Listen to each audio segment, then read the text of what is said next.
베트남? 지금 들어가도 한국보다는 무조건 벌지 않나요? 많은 분이 이렇게 묻습니다. 연 6, 7%의 경이로운 성장률, 젊은 인구, 탈중국 공급망의 핵심, 우리가 믿고 있는 베트남의 정답들입니다. 하지만 오늘 저는 그 정답을 찢어버리려 합니다. 여러분이 보는 베트남의 GDP 데이터 뒤에는 거대한 마이너스 꼬리표가 숨어 있습니다. 베트남 전체 경제활동의 약 25에서 30%, 국민 21%가 사용하는 가상화폐, 집집마다 숨겨둔 금더미가 정부의 통계 밖 지하에 존재합니다. 이제 베트남은 이 지하의 돈을 지상으로 끌어올려 첨단 고부가가치 사회로 가겠다는 도박을 시작했습니다. 2035년이면 닥칠 급격한 고령화 때문이죠. 노동과 자본 투입만으로 성장하던 시대는 끝났다는 공포가 그들을 움직인 겁니다. 인간은 얻는 것의 기쁨보다 잃는 것의 고통을 2배 더 크게 느낀다. 지금 베트남 경제 주체들은 카너먼이 말한 손실 회피 편향, 로스 어버전의 극단에 서 있습니다. 지하에 숨겼던 자산이 제도권이라는 빗차례로 나올 때 세금과 규제라는 손실로 돌아올까봐 돈의 흐름이 멈춰버렸습니다. 이것이 바로 지금 베트남에서 발생하고 있는 공포의 정체 현상입니다.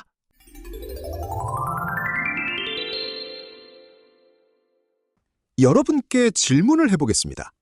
베트남 사람들은 왜 굳이 위험하게 금과 가상화폐를 들고 지하 경제에 머무는 건가요? 투명해지면 본인들도 좋은 거 아닌가요? 질문을 조금 바꿔볼까요? 여러분, 만약 내 돈을 은행에 맡겼는데 국가가 언제든 들여다보고 세금을 떼간다면, 그리고 그 은행보다 내 방바닥 밑에 금괴가 더 믿음직하다면 어디를 택하시겠습니까? 제가 10년 전 하노이에서 프로젝트를 진행할 때의 일입니다. 현지 파트너사의 금고를 우연히 봤는데 서류보다 금괴와 달러가 더 많더군요.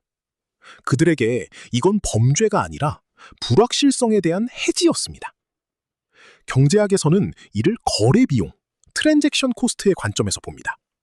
공식적인 시스템을 이용하는 비용, 느린 행정, 불투명한 법 집행보다 지하에서 현금과 금으로 해결하는 비용이 훨씬 저렴했던 겁니다.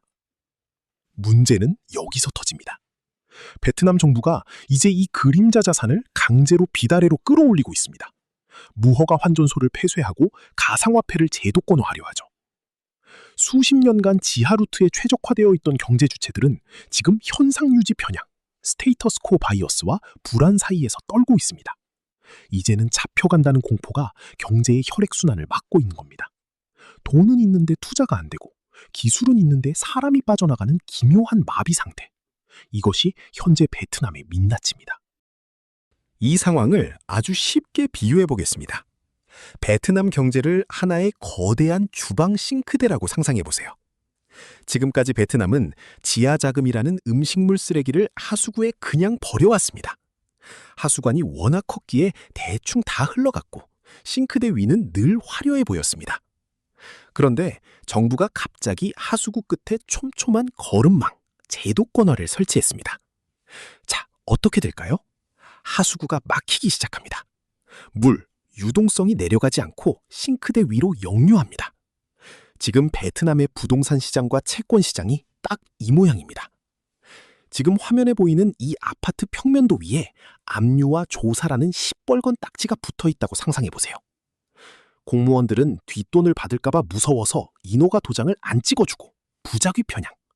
투자자들은 내 가상화폐 계좌가 털리는 거 아니야? 라는 공포에 사로잡혀 자본을 해외로 빼냅니다. 아파트라는 실물 자산 위에 불안이라는 이물질이 겹겹이 쌓여 있는 겁니다. 모두가 지하 경제를 양성화하면 세수가 늘고 선진국이 될 것이라며 환호합니다. 네, 도덕적으로는 100번 옳습니다. 하지만 우리는 그 이면에 보이지 않는 기회비용을 직시해야 합니다. 여기서부터가 오늘 내용의 핵심입니다. 잘 들으세요. 첫 번째 기회비용은 행정의 완전한 진공 상태입니다. 지금 베트남 관료들은 극단적인 부작위 편향에 빠져 있습니다. 도장을 찍어줬다가 나중에 사정 칼날에 걸리느니 차라리 아무것도 안 해서 욕먹는 게 안전하다는 심리죠. 실제로 베트남의 공공투자 집행률은 바닥을 치고 있습니다. 도로나 다리를 놓아야 할 정부 예산이 금고에서 잠자고 있고 기업들의 인허가는 무기한 연기됩니다. 체질 개선을 하겠다며 칼을 휘두르는 동안 베트남이 탈중국 공급망을 흡수할 수 있는 골든타임이라는 가장 비싼 기회비용이 타들어가고 있는 겁니다. 두 번째는 더 뼈 아픈 인적 자본의 유출입니다. 베트남 정부가 중국 자본의 대규모 투자를 반기기만 할 수 없는 이유가 여기 있습니다. 최근 중국 기업들이 밀려 들어오며 한국 기업 등에서 수년간 훈련받은 베트남의 숙련 기술자들을 고액 연봉으로 싹쓸이하고 있습니다. 당장 외화가 들어오니 좋아 보이나요? 이건 트로이의 목마입니다. 숙련된 인재를 빼앗긴 기존 제조 기반은 흔들리고 베트남은 고부가 가치 사회로 가기도 전에 핵심 성장 동력을 잃고 있습니다. 기술 주권을 중국의 통째로 내어주는 꼴이죠. 세 번째는 미국이라는 거대 시장과의 불협화음입니다. 베트남은 대미 수출 비중이 압도적입니다. 하지만 중국의 투자가 늘어나고 중국 자본이 베트남 경제의 핏줄을 장악하기 시작하면 어떻게 될까요? 미국은 베트남을 중국의 우회 수출 기지로 낙인 찍을 겁니다. 우리랑 친해지려면 중국 자본을 멀리하라는 미국의 보이지 않는 압박. 지금 베트남은 당장의 재원 투입을 위해 중국 자본을 받아들이는 대가로 미래의 가장 큰 고객인 미국과의 신뢰라는 기회비용을 지불하고 있는 셈입니다. 이것은 전형적인 집단 사고의 오류입니다. 일단 지하자금을 양성화하고 외국 자본만 유치하면 선진국이 될 수 있다는 장밋빛 환상에 빠져 자신들의 가장 강력한 무기인 지정학적 중립성과 숙련된 노동력을 스스로 갉아먹고 있습니다. 여러분, 명심하세요. 부패가 사라지는 속도보다 신뢰가 무너지는 속도가 훨씬 빠릅니다.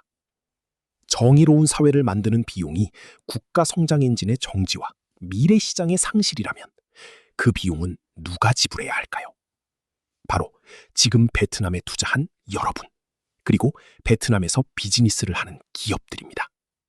이 꼬리표를 읽지 못하고 성장률이 좋으니 괜찮겠지라고 낙관하는 순간 여러분은 타인의 거대한 실험을 위해 내 지갑을 통째로 바치는 호구가 되는 겁니다. 베트남 지하 경제의 붕괴와 체질 개선은 단순히 한 나라의 경제정책 이야기가 아닙니다. 시스템이 투명해지는 과정에서 발생하는 성장의 진통이자 우리가 당연시했던 개발도상국식 관행의 파산입니다. 투명함은 장기적으로 축복이지만 그 과정에서 발생하는 마찰 비용은 누군가의 피눈물이 됩니다. 지금 베트남은 그 독을 마시며 체질 개선을 시도하고 있습니다. 하지만 그 독이 몸에 퍼지는 동안 환자는 죽을 수도 있다는 사실을 잊지 마십시오. 자, 이제 여러분께 묻겠습니다. 여러분이 지금 하고 있는 투자, 여러분의 비즈니스, 혹은 매일 반복하는 직장 생활의 업무 방식 뒤에는 어떤 가장 비싼 경제적 꼬리표가 붙어 있나요? 지금 당장은 효율적이고 이득처럼 보이지만 언젠가 세상의 규칙이 바뀌어 통째로 뒤집힐 때 여러분을 파산으로 몰고 갈 그 보이지 않는 그림자 혹은 뒷돈은 무엇입니까?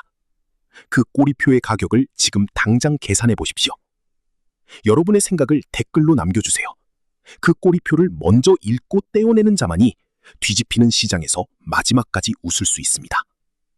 지금까지 알고 싶은 경제였습니다. 구독과 알림 설정으로 세상에 보이지 않는 가격을 가장 먼저 확인하세요.